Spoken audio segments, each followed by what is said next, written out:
servirà a poco come al solito. Dal punto di vista economico è un disastro, indubbiamente.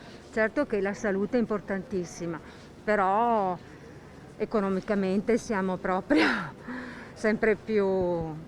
Le famiglie ne risentiranno. Assolutamente, in maniera drastica, e più avanti andiamo e peggio sarà, anche perché poi sappiamo che a fine marzo potranno anche licenziare, no? Quindi la situazione è molto grave economicamente.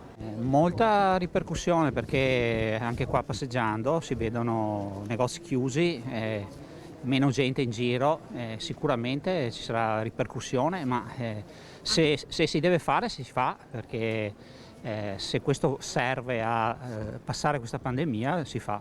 E le famiglie come reagiscono a questa zona arancione, a queste ulteriori chiusure?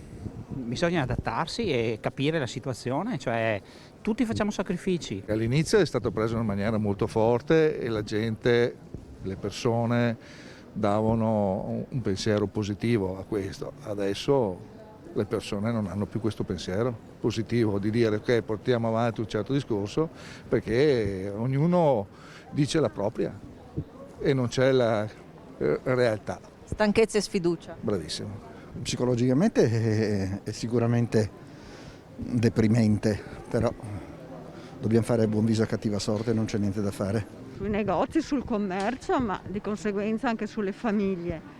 E dal punto di vista psicologico è un grave limite che insomma si abbassa lo spirito, la voglia di fare, perché è tutto chiuso e manca il contatto, manca l'incontro, manca la chiacchiera.